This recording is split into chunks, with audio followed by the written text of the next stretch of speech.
Chucky Boy is back. After the moderate critical and financial success of Child's Play 1988, it was only logical that it would get a sequel. And my god, is this hands down my favorite of the Chucky franchise. I just enjoy everything about this movie. Out of all the Child's Play films, this is the one that stuck with me from a young age. I love everything about it. The look and tone of this Chucky, the atmosphere of the movie. Oh my god. If it were not for this movie, I don't think I would be the Chucky boy I am today. So what we'll be doing here is running down through my favorite scenes in the movie, talking through them, just going shot by shot down memory lane. Be sure to also leave your input and your favorite things about this movie down below. And before going into it, guys, don't forget I did do the first movie, so I'll link that down below or card right above me. I will be reviewing all the Child's Play movies leading up to the new Child's Play remake. So without further ado, let's go ahead and talk about Child's Play 2. First thing we want to notice up is when this movie is starting up, we get a different logo. It's not the MGM Lion logo, it's Universal. You have to remember at this time, MGM was going through a process where they were trying to get bought out by United Artists. And part of the deal of them getting bought out was that they want to keep a family-friendly image of the movies they put out. And well, unfortunately, Chucky being very friendly to children is not a child-friendly movie. And this is where Universal came in to swoop up the franchise and continue making sequels to this very day.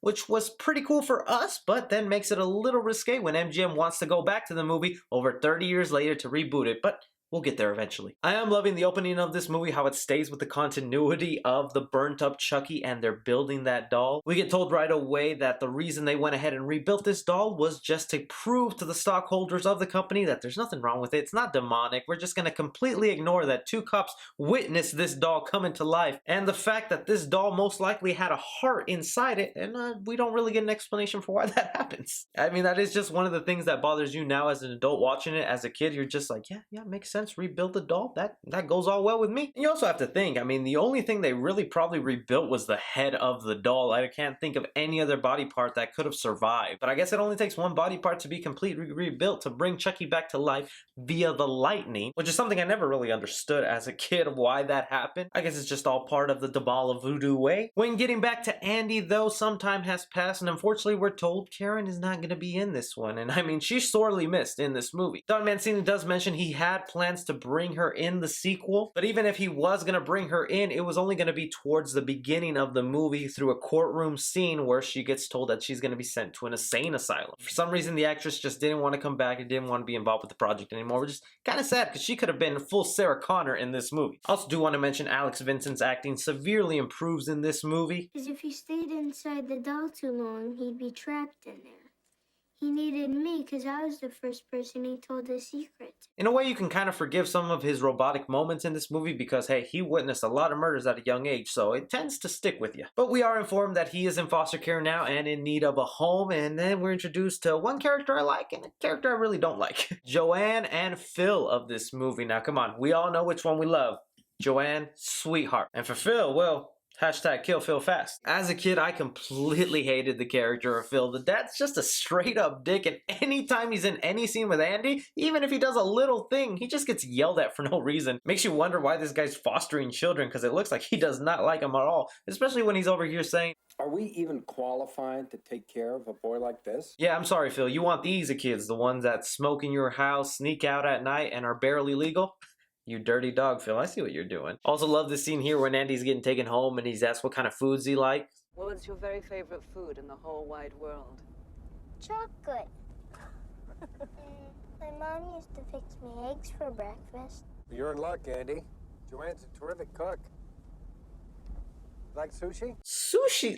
Phil, the kid just said he likes eggs and chocolate. From there get jumped to sushi? But once we get inside the foster home, we kind of see why Phil's always up and at him. I mean, the guy has pink and blue walls, and his wife forces him to buy antique stuff. Either Joanne's got some sweet tang, or Phil just ain't got no balls. When cutting back to one of the execs who decided to take home Chucky, and was it just me or as a kid did you desperately want whatever job that guy had? You have a car filled with toys, man. You're living the life. And now as an adult, you just think to yourself, why don't you sell those things? You probably make your salary just by selling all that stuff right there. One alleged murderous doll on eBay? Pfft, I'd pay for that. And this is something that might crumble the movie or make it better for some people, as we get a lot more of Chucky in this movie. And it's one of the good things in my opinion, because one of the frustrating parts of the sequel with something like Chucky, which is a doll coming to life only to Andy but not to adults, you're gonna get those scenes of him saying, he's alive, Chucky did it, Chucky did this, and us, the audience, now going into the second movie knowing this doll really is alive is frustrating to watch, because you're like, just believe Andy, just follow the kid's advice. So to combat that, the movie really did show you a lot of Chucky to begin with, and this might downplay it and make you less scared of him, because you get to see his human side, you get to see him wisecrack, be funny on the phone. But I think this is a real benefit to this movie, because if it was just straight up POV shots up until the second or final act, this movie could have been a little boring to me. But no, the blood gets a flowing with a nice strangulation. Don't forget, this is the Lakeshore Strangler right here, and the first official Chucky kill of this movie has to be done through a strangle. This is another thing I love about this movie, is he's using toy weapons, which just builds up the atmosphere in this film. I mean, how demented that a toy doll uses toy objects to get a kill in. I mean, that's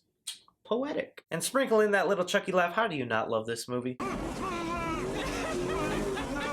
I also want to pause and mention here, I love the way Chucky looks in this movie. To me, Chucky has never looked better than the way he does in Child's Play 2. The texture of his skin when he comes to life, the blue in his eyes bright and highlighted, and I also love the little touch of making his teeth look rotted. Because why not? I mean, we saw at the beginning in the opening, those teeth went through a fire, and it's the same doll. And I don't think they do teeth whitening at the toy factory. So having those disgusting teeth smile and laugh just adds to the factor of Chucky in this movie. But in fulfilling his plan to be human again, he obviously follows Andy to the foster home. We get some great visuals throughout this movie, and him looking up the stairwell while Andy's being sung a song. That stuff right there is just creepy and builds a good icon. So part of Chucky's plan here is to take the position of the doll that was already in this house, Tommy. Little trivia for you, they named the doll Tommy after the director of the first movie, Tom Holland, which you might think, oh, that's kind of sweet, but then you gotta remember, Don Mancini wrote this script, so he had Tommy get killed by Chucky, which makes the message not so sweet. And once you know the history of Don Mancini and Tom Holland, and it's not all that great, basically Don Mancini throwing some tea his way. But it does lead to another great visual here of him burying the doll Tommy. And this is the things I mentioned where you get a little too much Chucky in this movie, but I love it. Him burying the doll again with a toy shovel, not a real shovel, this is a toy shovel, and him being goofy and laughing at his own little jokes. Dirt, Tommy. I can just imagine he does that with every kill. Well, that was a shocking entrance. Thanks for the lift, toy boy. That's probably what goes on through his head. There's little cheesy jokes like that. And I love it. Jumping to the supporting character here, Kyle in this movie. She's a character you just love. I mean, I had a crush on her as a kid watching this movie. But what really seals the deal is the little chemistry they have together. And I mean, once you share a cig together, I mean, that's it. You're just joint for life. When Andy does finally decides to face his fear and go up to the supposed Tommy doll, I do like the little scene right here where he turns the back and opens the battery. You have to remember, Andy was not present for that scene in the original Child's Play. So I envision at some point in between the films, Karen sat him down and was like, look, I'm not going to be around forever, but if you're ever around a good guy doll, you check the batteries, you threaten to throw it in a fireplace, and if it calls you a filthy slut, you know it's fake. I mean, these are the little stepping stones that made him the guy with the cabin in the woods with guns all over the house. So to see him be smarter and cautious with this doll was really good. But Andy, come on. You forgot to throw him in the fireplace or threaten him somehow. Because now he's definitely going to have that date he's been wanting with you. And I can't imagine with Chucky's size how long it took him to tie him up in this position, put the sock on, then make a knot on the limb and the bed, and then finally wake him up on purpose to show that you're alive and fulfill your plan. I honestly feel like in the time it took him to tie him up, he could have been done with the Damballa chant and the bodies could have been switched by now. But that's not only the hiccup there I have with it. I mean, Kyle comes rushing, and I don't really see why Chucky needed to go into dormant mode there, because I mean, it's just two people in that room, and Chucky doesn't really have a problem with killing Andy's loved ones, so I mean, there was no reason for him not to just jump up and kill Kyle with a little surprise attack there. Moving past that day though, we get Andy going to his new school, and you have to remember this was the time when Hollywood didn't need to be diverse, so that's why we have a bus full of white kids, or I mean, that's just how lucky Andy got with his foster family living in a white neighborhood. Chucky does decide to tag along and wants to sabotage some of Andy's work. Now, I have a big question here now. Did Andy do that yellow color coloring? Or did Chucky just start from scratch on a whole new paper? Because I don't think Chucky needed to write the profanity on there. The teacher would have seen that the kid colored everything yellow and didn't even fill in the answers that you're supposed to see which one is right and which one is wrong. Kid was gonna get detention either way, Chucky. You really didn't need to do anything. Still, Andy does get detention and the teacher decides to lock him in, which I'm sure isn't a fire hazard or illegal, but it leads to another great scene for me where Chucky goes from 0 to 100. Let me out of here, Andy. It's dark in here. I promise I won't kill anyone else. Okay? Now open the goddamn door! Let me out, you little dick! The way he screams at the top of his lungs, not even able to fake it for 30 more seconds. Ah, Chucky, how we love you. But by far the best kill out of all the Child's Play movies, I can't think of anyone that even tops it, is Miss Kettlewell biting the damn dust. But again, look at the atmosphere and the way Chucky kills in this movie, starting off with the air pump used to fill up a basketball, a soccer ball, a football, leading to walking with a huge ass yardstick that you would use for school.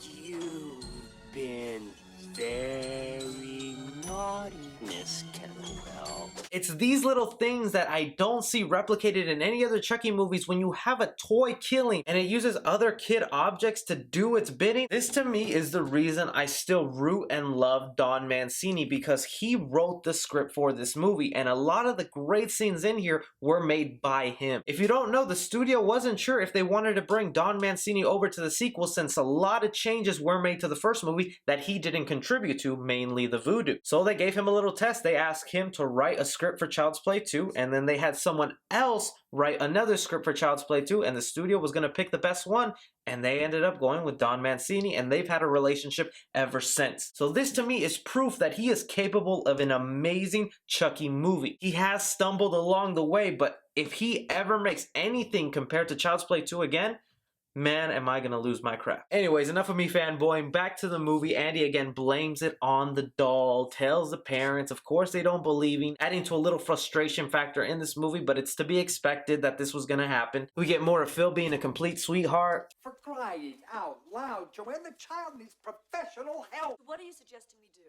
Send him back? Well, you don't have to make it sound so horrible. But the best part, some character development for our hero, Andy, right here. The man deciding to take matters to his own hands. Fine, I've dealt with this before. People don't believe me. I will take care of this problem myself. Giving us a nice little reverse POV shot of what we thought was Chucky, but it's Andy going to get the job done. And I honestly think I was about what Andy's age is in this movie when I first watched Child's Play 2. And I can tell you, I would not have the balls to go to a dark basement where I know there's a murderous doll running around with what I think is a turkey cutter. Is that even really effective? I'm not sure. Because I mean, he touches Chucky with it here, and I mean, it doesn't even give him a haircut, so how is this thing supposed to kill him? Nevertheless, of course, we have an adult walk in again because, hey, Phil sees all. It's always something interesting here because you have to think from the perspective of Phil and Joanne. They don't have an idea of who did the murders in the original Child's Play. They never convicted someone. The mother's in an insane asylum and they just said that Andy was just around for them. And right here, Phil's thinking, damn, he killed everybody. I need to stop this kid and then I'm gonna celebrate with some sushi. And what happens next? If Chucky's ever made somebody's panties wet, it was this moment right here.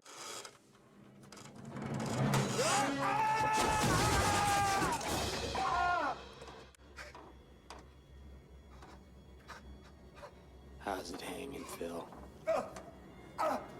Just look how smooth that line came out. How slick that was of Chucky right there. Just take me now, Chucky. I mean, come on. That's you say that at a bar to anybody? Hell, even if the girl's name is not Phil, you say it like that. You will get some sort of action, I guarantee you. Pair that up with also the satisfying kill of finally this dad is dead. The most unlikable character of this movie other than Miss Kettlewell. But hey, she was only in the film for about 5 minutes. This guy was around for the first and second act. But you do sort of feel bad for the foster mom, Joanne, because she's been nothing but sweet. She's been on Andy's side, and I think the movie does ruin a little potential they had of making us care by skipping her death off screen. It's just something we cut to later in the movie that's a realization that Kyle's like, oh my god, there's a doll buried under the swing, the doll I threw away is not in the trash can, and Joanne is dead upstairs. Maybe it was for time constraints, but if they gave us Chucky killing Joanne, I think that could have been really effective because she was a likable character, and to me, when likable characters die, it's a lot more heartfelt and it makes you care more about about the movie, because everyone wants to see the dick die, but no one wants to see the good people die. While that's all happening, Chucky and Kyle are having a nice little car ride, and it makes you wonder. I mean, Chucky got around on foot pretty fine throughout the movie. He was able to run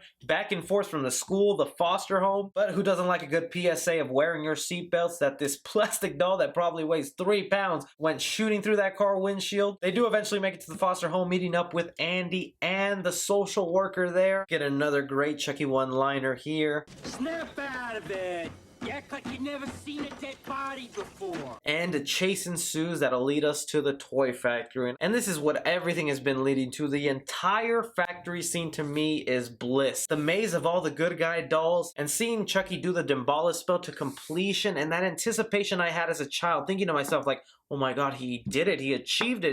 Is Andy in the doll now? Is Chucky now in Andy's body? What's gonna happen? Is Andy gonna have to fight back as Chucky? Like, all that is racing through your mind until that drop of blood hits and you realize it failed. And now the movie just got super intense, because now you're dealing with a killer that has nothing to lose. The whole reason you haven't died up until now is because he needed your damn body. And it leads to the most thrilling stuff about this movie. Kyle and Andy being chased by Chucky. As nonsensical as it might seem, and as dumb as the layout for the factory is, I mean, who would put an exit where you need to go over some equipment, and even having that exit door locked? Again, that's a safety hazard. But the insane torture Chucky goes through to try and get these two people killed. I mean, it's the whole reason I have this version of Chucky as my standing figure, because I love that scene where it's been confirmed now this guy is fully human, so anything that happens to him, he's got bodily fluids, and to have him rip his own arm off and then replace it with a sword and duct tape it up, that's just ruthless.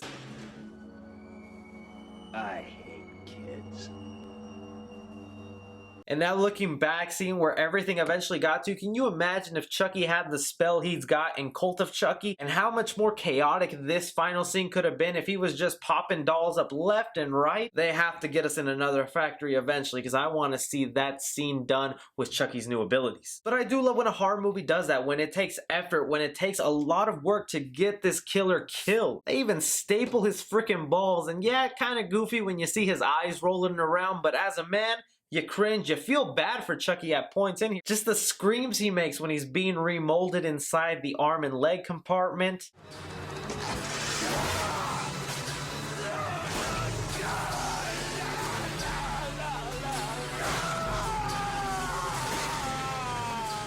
Being gouged with scalding hot plastic. Child's Play 2 to me just had everything correct, and it was the height of a Chucky movie, the perfect balance of horror, silliness, Chucky being wisecracking. Of course, I understand there are issues with it. It drags a little bit in the middle. You have those obvious holes of why Chucky didn't get to Andy's body sooner, why he didn't kill this person then. But to me, this is by far the best Chucky movie ever made, and nothing has really compared to it since to me. It's the one I can watch over and over, and it's honestly the one that made me a real big fan of Chucky, because as much as I liked the first one, I was just like, okay, that was kind of cool, but this movie made me fall in love with the character. And that's really what I thought about Child's Play 2. Be sure to let me know what you guys thought about this movie down below. Be sure to like and subscribe. Follow me on Twitter at 3C Film Review. As always, I'm Chris. Take care.